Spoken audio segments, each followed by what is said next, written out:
Hey everyone, welcome to week number 2 in EDCI 6610, and let's start out with some data. Where's everyone coming from and who are they serving? First, we've got a little bit over half of the teachers here supporting TK5 teachers, 20%-ish serving middle school students, and then about 17% of teachers working with high school level students. Where are you all coming from? I've got some of you coming all the way out from Fulham and other teachers down in the Los Angeles area. The majority are coming here from Kern County and the Antelope Valley area. So this week our topic is lesson design and the opportunity gap. You're going to see that some of the readings still talk about an achievement gap, but as a field we've moved away from the deficit-based language a while back.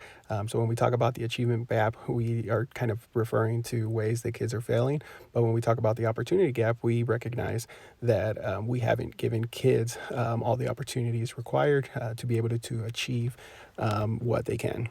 And so there's going to be two different segments of readings that you have. The first one is EdTech and Equity, an interview with Justin Reich. Justin Reich is a researcher out at MIT, and then Henry Jenkins is a researcher at USC. Both do absolutely phenomenal work. I encourage you to go through the article. However, if you see any links and rabbit holes that you want to go through, you can go ahead and go through those as well and then bring those up in this discussion, but that is totally optional. Then you're going to see the second batch of readings. The second batch of readings are going to be centered around SAMR, TPAC, and then I'm calling them lesson genres. But these lesson genres are on a website that was created by CSUB students.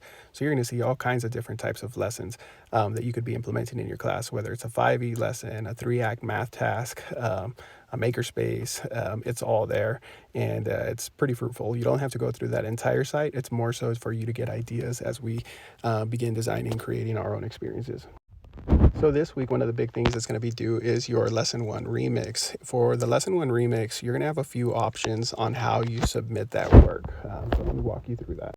So the first thing that you're going to do is you're going to select a lesson, and I've got a handful there for you. You've got single subject math, kindergarten lesson, high school social studies lesson, dual immersion lesson, single subject science, as well as a physical education lesson. And after you go through that second batch of readings, you're going to see how you can change this lesson using either one of those frameworks, and then really try and pick it apart in a way that you can share and discuss with your colleagues. And so what does that look like when you turn it in? One of them could be a write-up.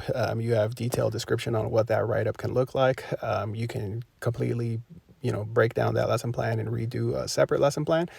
You have the details there as well as what that would require, or you can create some type of artifact that you would use to teach in your own class, or better yet, if you've done something similar and you say, hey, that lesson was totally inadequate, I want to take this time to show off and show my own work, by all means, bring that and share. And you're going to see that you can post that on Canvas as well as on Flip, where you'll be able to share it with your colleagues.